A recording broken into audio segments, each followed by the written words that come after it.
Senator from Massachusetts. Thank you, Mr. President, and thank you for yielding the senior senator from Maryland and the senior senator from Vermont. You both show extraordinary leadership, and we learn from you every day. Mr. President, I'm back on the floor to talk about a dangerous provision that was slipped into a must-pass spending bill at the last minute solely to benefit Wall Street.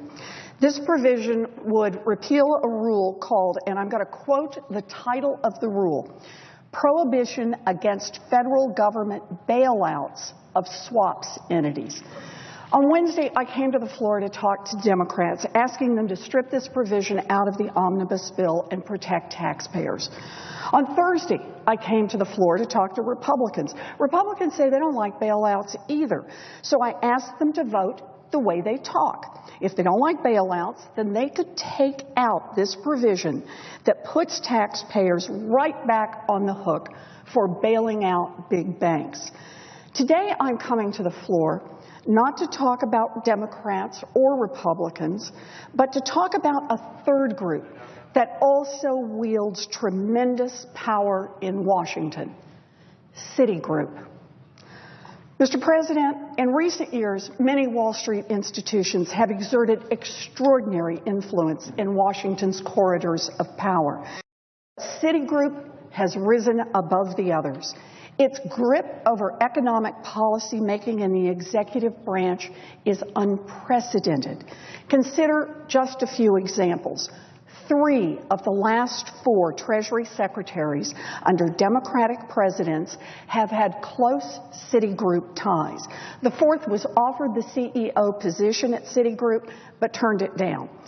The vice chair of the Federal Reserve System is a CitiGroup alum. The undersecretary for international affairs at Treasury is a CitiGroup alum. The U.S. trade representative and the person nominated to be his deputy, who is currently an assistant secretary at Treasury, are CitiGroup alums. A recent chairman of the National Economic Council at the White House was a CitiGroup alum.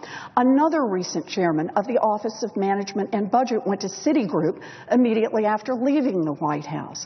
And another recent chairman of the Office of Management and Budget is also a Citi alum, but I'm double counting here because he's now the Secretary of the Treasury. Now, that's a lot of powerful people, all from one bank. But they aren't the only way that CitiGroup exercises power. Over the years, the company has spent millions of dollars on lobbying Congress and funding the political campaigns of its friends in the House and Senate.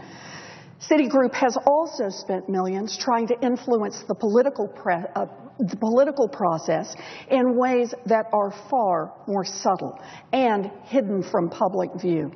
Last year, I wrote CitiGroup and other big banks asking them to disclose the amount of shareholder money that they have been diverting to think tanks to influence public policy. CitiGroup's response to my letter, stonewalling. A year has gone by, and CitiGroup didn't even acknowledge receiving my letter. CitiGroup has a lot of money. It spends a lot of money, and it uses that money to grow and consolidate power, and it pays off. Consider a couple of facts. Fact 1, during the financial crisis, when all the support through TARP and from the FDIC and the Fed is added up, Citi received nearly $500 billion in bailouts. That's $500 billion with a T. That's almost $140 billion more than the next biggest bank got. Fact 2, during Dodd-Frank, there was an amendment introduced by my colleagues, Senator Brown and Senator Kaufman, that would have broken up CitiGroup and the other largest banks. Now, that amendment had bipartisan support, and it might have passed, but it ran into powerful opposition from an alliance between Wall Streeters on Wall Street and Wall Streeters who held powerful government jobs. They teamed up and they blocked the move to break up the banks. And now Citi is larger than ever. The role that senior officials played from the Treasury Department played in killing the amendment wasn't subtle. A senior Treasury official acknowledged it at the time in a background interview with New York Magazine. The official from Treasury said, and I'm going to quote here, "If we'd been for it, it probably would have happened. But we weren't, so it didn't." That's power. Mr. President, Democrats don't like Wall Street bailouts. Republicans don't like Wall Street bailouts. The American people are disgusted by Wall Street bailouts. And yet, here we are, 5 years after Dodd-Frank, with Congress on the verge of ramming through a provision that would do nothing for the middle class, do nothing for community banks, do nothing but raise the risk that taxpayers will have to bail out the biggest banks once again. You know, there's a lot of talk lately about how Dodd-Frank isn't perfect. There's a lot of talk coming from CitiGroup about how Dodd-Frank isn't perfect. So let me say this to anyone who is listening at Citi. I agree with you. Dodd-Frank isn't perfect. It should have broken you into pieces. If this Congress is going to open up Dodd-Frank in the months ahead, then let's open it up to get tougher, not to create more bailout opportunities. If we're going to open up Dodd-Frank, let's open it up so that once and for all, we end too big to fail. And I mean really end it, not just say that we did.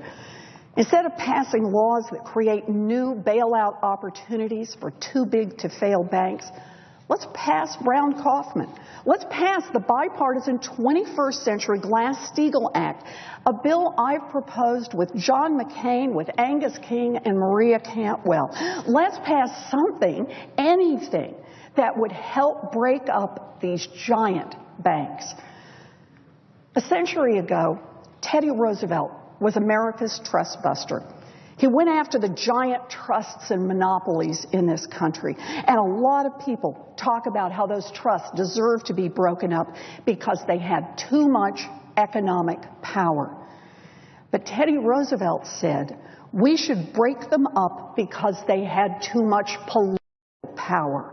Teddy Roosevelt said break them up because all that concentrated power threatens the very foundations of our democratic system. And now we're watching as Congress passes yet another provision that was written by lobbyists for the biggest recipient of bailout money in the history of this country. And it's attached to a bill that needs to pass, or else the entire federal government will grind to a halt. Think about that kind of power. If a financial institution has become so big and so powerful that it can hold the entire country hostage, that alone is reason enough to break them up. Enough is enough. Enough is enough with Wall Street insiders getting key position after key position and the kind of cronyism that we have seen in the executive branch.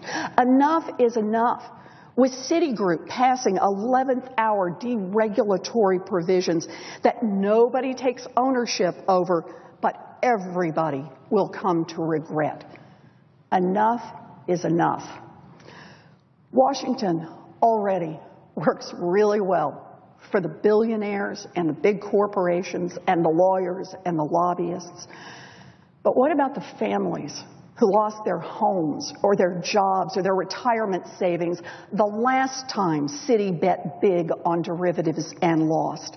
What about the families who are living paycheck to paycheck and saw their tax dollars go to bail out Citi just 6 years ago? We were sent here to fight for those families. It is time, it is past time for Washington to start working for them. Thank you, Mr. President.